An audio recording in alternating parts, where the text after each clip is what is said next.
Hello friends, welcome to Video Nation. आज के इस वीडियो में हम लोग डिस्कस करने वाले हैं कर्नाटक के युद्ध के बारे में। वैसे इसके पहले वाले वीडियोस में यूरोपीय कंपनियों का भारत में कैसे आगमन हुआ ये हम लोगों ने पहले ही कंप्लीट कर लिया है। तो सबसे पहले आइए हम लोग देखते हैं कि कर्नाटक युद्ध कहाँ हुआ था। तो कर्नाटक का युद्ध कहाँ हुआ था ये जानने के लिए हम लोगों को थोड़ा मैप देखना होगा। तो मैप में जैसा कि आप लोग देख सकते हैं कि कर्नाटक का जो रीजन है वो इधर है, लेकिन कर्नाटक युद्ध जो हुआ था वो इधर हुआ था। तो कर्नाटक क्या यूरोपवासी किसी और जगह को बोलते थे? जी हाँ, बिल्कुल। कर्नाटक जो था वो यूरोपवासी कोरोमंडल तट वाले रीजन पे जो क्षेत्र था उसको बोलते थे। ठीक है, तो कर्नाटक का युद्ध यहीं पे हुआ था, इसीलिए हम लोग कर्नाटक का युद्ध बोलते हैं। यूरोपवासी कोरोमंडल तट वाले क्षेत्र को ही कर्नाटक बोलते थे। अब हम लोग कर्नाटक के युद्ध से एग्ज़ाम में आने वाले इंपॉर्टेंट डेट्स, बैटल और सेटलमेंट के बारे में पढ़ेंगे।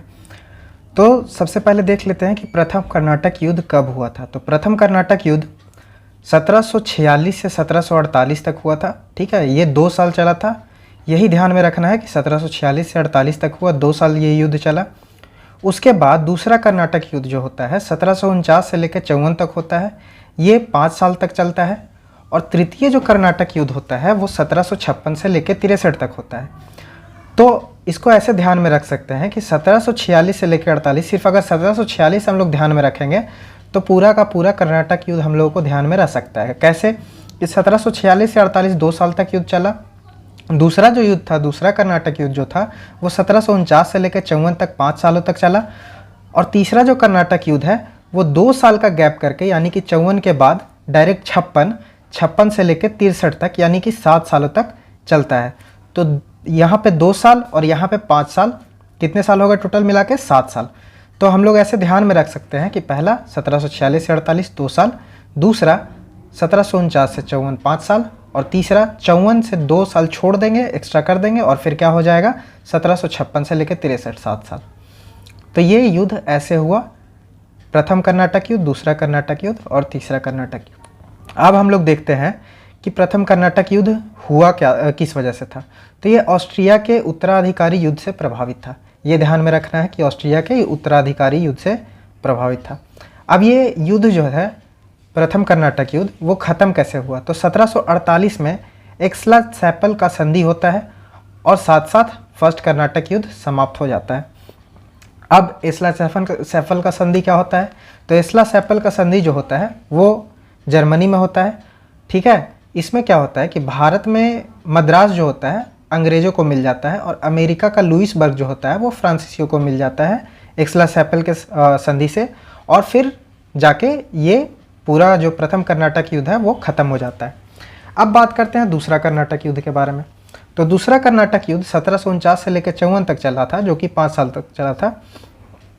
तो यह हुआ क्या था इसमें? यह युद्ध में फ्रांसीसी गवर्नर डुप्ले की हार हुई और इसे वापस बुला लिया गया। तो डुप्ले इसमें हार जाता है। डुप्ले कौन होता है? तो डुप्ले 1742 में फ्रांसीसी गवर्नर होता है। ठीक है, और डुप्ले को ही इतिहास में सहायक संधि का जनक माना जाता है। हालांकि सहायक संधि का उपयोग करने वाला सर्वप्रथम व्यक्ति, मतलब अच्छे से उसको इम्प्लीमेंट करने वाला सर्वप्रथम व्यक्ति जो था वो वेलेजली था, लेकिन डुप्ले को हम लोग देख सकते हैं, या डुप्ले के बारे में ये ध्यान में रख सकते हैं, अगर क्वेश्चन एग्जाम में डायरेक्टली आ जाए कि सहायक संधि का जनक कौन था, तो सहायक संधि का जनक डुप्ले था।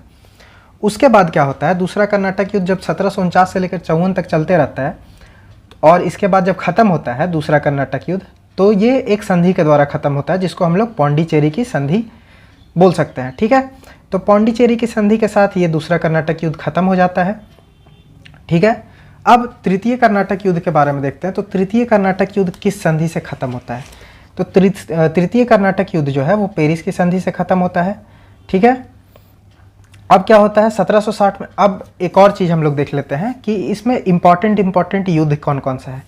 अब पेरिस की संधि में क्या क्या होता है? तो 1761 में पेरिस की संधि होती है, जिसके द्वारा अंग्रेजों ने चंद्रनगर को छोड़कर शेष अन्य प्रदेशों को क्या किया? फ्रांसीसियों को लौटा दिया। चंद्रनगर को छोड़ देते हैं अंग्रेज और बाकी सारे प्रदेश को फ्रांसीसियों को लौटा देते हैं।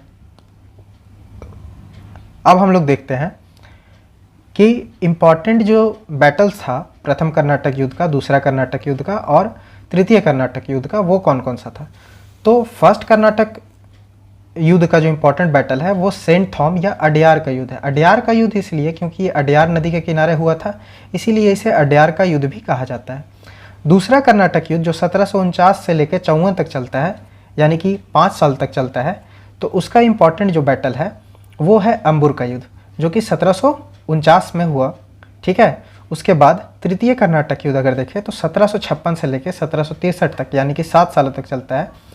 तो इसका जो इम्पोर्टेंट युद्ध है वो है वांडीवास का युद्ध, जो कि 1760 में ख़त्म हुआ। तो इस तरीके से हम लोग समझ सकते हैं कि प्रथम कर्नाटक युद्ध, द्वितीय कर्नाटक युद्ध और तृतीय कर्नाटक युद्ध कैसे हुआ, कौन कौन सी संधि से ख़त्म हुआ और इम्पोर्टेंट युद्ध कौन कौन से हैं। तो एक बार फिर से देख लेते हैं कि प्रथम कर्नाटक युद्ध हुआ था कब से कब, तो 1746 से लेकर 48 तक प्रथम कर्नाटक युद्ध हुआ। दूसरा कर्नाटक युद्ध हुआ 1749 से लेकर 54 तक, 5 सालों तक चला, और प्रथम कर्नाटक युद्ध 2 सालों तक चला। तृतीय कर्नाटक युद्ध जो हुआ 1756 से लेकर 1763 तक हुआ, जो कि 7 सालों तक चला। यहाँ पे 2 साल का गैप करना जरूरी है, एक डेट भी हम लोग याद रखेंगे तो काम हो सकता है। जैसे कि 1746 हम लोग याद रख सकते हैं, उससे 2 साल प्लस कर देंगे तो हम लोग समझ सकते हैं कि 1746 से 48 प्रथम कर्नाटक युद्ध चला, 2 साल प्लस कर देंगे उसमें। फिर उसके बाद 1749 से 54, इसमें 5 साल प्लस कर देंगे। ठीक है। तो ये 5 सालों तक युद्ध चला, और जैसा कि 5 और 2 7 होता है तो 2 साल इसमें प्लस कर देंगे और 1756 से 63 ले लेंगे, और ये दोनों जो 5 और 2 7 साल हुआ इसको यहाँ पे मिला देंगे। तो 1756 से लेकर 63 तक तृतीय कर्नाटक युद्ध चला। ठीक है। इंपॉर्टेंट युद्ध कौन कौन सा था, तो प्रथम कर्नाटक युद्ध का इंपॉर्टेंट युद्ध था सेंट थॉम या अडयार का युद्ध, जो कि 1748 में हुआ। द्वितीय कर्नाटक युद्ध का इंपॉर्टेंट जो बैटल था वो कौन था, अंबुर का युद्ध, जो कि 1749 में हुआ।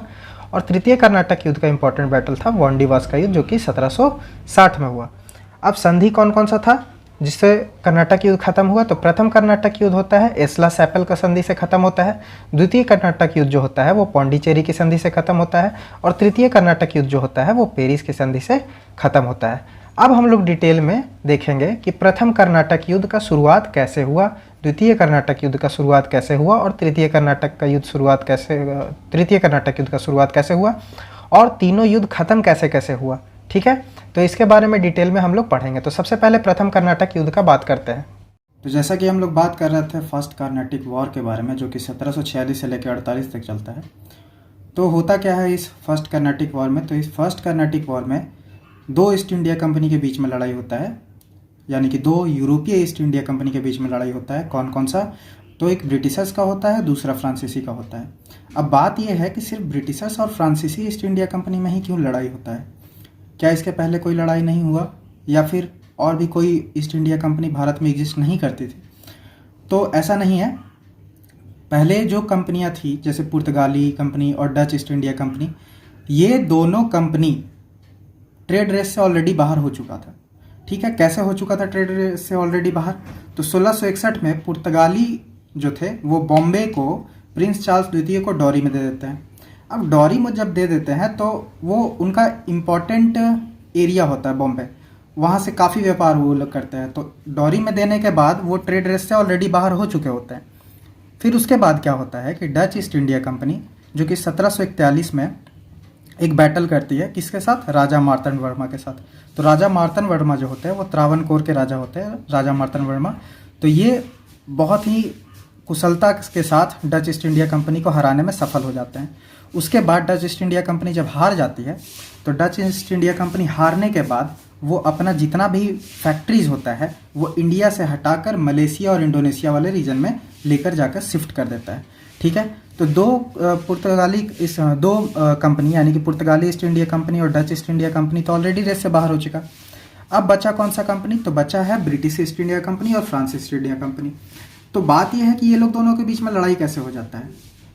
तो एक तो पहले तो 1740 में ऑस्ट्रिया का उत्तराधिकारी युद्ध चल रहा होता है, मतलब ऑस्ट्रिया की गद्दी पे कौन बैठेगा इसके लिए लड़ाई चल रहा होता है। अब जब लड़ाई चल रहा होता है कि ऑस्ट्रिया की गद्दी पे कौन बैठेगा, उसमें क्या होता है कि ब्रिटिशर्स एंट्री ले लेते हैं, और ब्रिटिशर्स और फ्रांसीसीज के बीच में यूरोप में पहले ही लड़ाई झगड़ा स्टार्ट हो जाता है। 1740 में ही लड़ाई झगड़ा स्टार्ट हो जाता है। उसके बाद क्या होता है, यहाँ पे इंडिया में भी कोरोमंडल तट वाले रीजन को यूरोपीय लोग क्या बोलते थे, इसको कर्नाटक बोलते थे। अब यहाँ पे जो कर्नाटक बोलते थे, जबकि एक्चुअली कर्नाटक यहाँ पे है नहीं, एक्चुअल जो कर्नाटक है वो इधर है। तो यहाँ पे इंग्लैंड का, या ये कह सकते हैं कि ब्रिटिशर्स का जो फोर्ट है वो क्या है, फोर्ट सेंट जॉर्ज और फोर्ट सेंट डेविड। और जबकि फ्रांसीसी का 2 सेटलमेंट है, पौंडीचेरी और कराईकल। तो यहाँ से शिप्स का आना जाना लगता है। अगर फोर्ट सेंट जॉर्ज से अगर शिप निकलता है तो पौंडीचेरी के रीजन से गुजरेगा, फोर्ट सेंट डेविड से गुजरेगा, कराईकल से गुजरेगा। ठीक उसी तरीके से पौंडीचेरी से जो शिप निकलता है वो फोर्ट सेंट डेविड से भी गुजरेगा, कराईकल से गुजरेगा। तो होता क्या है कि जब शिप्स गुजर रहा होता है और ऑलरेडी ऑस्ट्रिया का उत्तराधिकार शुरू हो चुका होता है, मतलब फ्रांसीसी और अंग्रेज दोनों यूरोप में लड़ रहे होते हैं, तो यहाँ भी इन सब चीज़ों को लेके अनबन स्टार्ट हो जाता है। और क्या होता है कि ब्रिटिश का एक आर्मी फ्रांस के एक शिप को तबाह कर देता है, नष्ट कर देता है। तो होता क्या है, जब जैसे ही वो शिप तबाह हो जाता है उसके बाद जो गवर्नर होता है, फ्रांसीसी गवर्नर डुप्ले, वो ये चाहता है कि अरे ये मेरा जो शिप तबाह हुआ है उसका हम बदला लें। तो उसका बदला ये कैसे लेगा, अब देखते हैं। इसका बदला लेने के लिए वो क्या करता है कि मॉरिशस के गवर्नर को बुलाता है। तो मॉरिशस में जो गवर्नर था उस वक्त वो फ्रेंच का ही गवर्नर था, जिसका नाम था ब्रुदेनई। तो वो उसको ब्रुदेनई को इनवाइट करता है, बोलता है कि आप यहाँ पे आ जाइए और बस हम लोग अटैक कर देते हैं ब्रिटिशर्स पे। और जब ब्रिटिशर्स पे अटैक करना सोचता है, बीच में क्या होता है कि 1744 में अनबरुद्दीन नवाब होता है। ठीक है, तो अनबरुद्दीन नवाब होता है और उसके बाद क्या होता है कि ब्रिटिशर्स हेल्प मांगते हैं अनबरुद्दीन से। जब अनबरुद्दीन से हेल्प मांगते हैं, क्योंकि ब्रिटिशर्स को पता होता है कि मॉरिशस का जो गवर्नर है ब्रुदेनई और ये डुप्ले जो है वो दोनों साथ में मिलके हम लोगों के आर्मी पर अटैक करने वाला है। तो ये क्या करता है, ब्रिटिशर्स जो क्या करते हैं वो अनबरुद्दीन से हेल्प मांगते हैं। जब अनबरुद्दीन से हेल्प मांगते हैं तो अनबरुद्दीन समझाना जाता है डुप्ले को। अब जब डुप्ले के पास वो जाता है तो डुप्ले बोलता है कि ठीक है, मुझे फोर्ट सेंट जॉर्ज पे कब्जा करने दो, उसके बाद मैं कब्जा करके तुम्ही को दे दूंगा। तो उसको भी लगता है कि चलो ये फोर्ट सेंट जॉर्ज पे कब्जा कर लेगा और फिर मुझे दे देगा। तो वो हेल्प नहीं करता है। तो फोर्ट सेंट जॉर्ज पे 1746 में कब्जा कर लेते हैं कौन, फ्रेंच। जो फ्रांसीसी होते हैं वो कब्जा कर लेते हैं फोर्ट सेंट जॉर्ज पे। तो फोर्ट सेंट जॉर्ज पे कब्जा कर लेते हैं, उसके बाद अपना वादा पूरा नहीं करते हैं और अनबरुद्दीन को फोर्ट सेंट जॉर्ज नहीं देते हैं। अब अनबरुद्दीन को आता है इस बात से गुस्सा। अब अनबरुद्दीन का जब गुस्सा आएगा इस बात से, तो वो क्या करता है कि वो सोचता है कि अरे इसने तो वादा करके पूरा नहीं किया। तो वो अपना 10,000 सैनिक लेके जाता है अडयार नदी के किनारे। तो 10,000 सैनिक लेके जाता है अडयार नदी के किनारे, और वहाँ पे फ्रेंच आर्मी जो था और ये अनबरुद्दीन का जो आर्मी था उसके बीच में लड़ाई होता है। उसके बीच में जब लड़ाई होता है तो अनबरुद्दीन का आर्मी काफ़ी कमज़ोर पड़ जाता है और वो हार जाता है। मात्र 1,000 फ्रांसीसी सैनिक मिलके अनबरुद्दीन के आर्मी को हराने में कामयाब हो जाते हैं। फिर अनबरुद्दीन वापस चला जाता है। उसके बाद क्या होता है, उसके बाद एक ट्रीटी होता है जिसको बोलते हैं एस्ला-सैपल। तो एस्ला-सैपल का ट्रीटी होता है। इस ट्रीटी में जब युद्ध खत्म हो जाता है उसके बाद ये ट्रीटी होता है। तो इस ट्रीटी में क्या होता है कि लुइसबर्ग जो कि ब्रिटेन के कब्जे में था वो फ्रांसीसी का उस वक्त, ठीक है, फ्रांसीसियों का उस वक्त था, लेकिन कब्जे में किसके था, ब्रिटेन के। तो ब्रिटेन के कब्जे में था तो ये वापस दे दिया जाता है किसको, फ्रांसीसियों को। और जो फ्रांसीसी फोर्ट सेंट जॉर्ज को कब्जा किए हुए रहते हैं, जब जो कि कब्जा हुआ रहता है 1746 में, वो वापस से मिल जाता है ब्रिटेन को एस्ला-सैपल के तहत। और फिर दोनों में ट्रीटी होने के बाद फर्स्ट कर्नाटक वॉर खत्म हो जाता है। तो इसके आगे हम लोग कर्नाटक के सेकेंड वॉर के बारे में पढ़ेंगे, तो कृपया चैनल को सब्सक्राइब कर लें।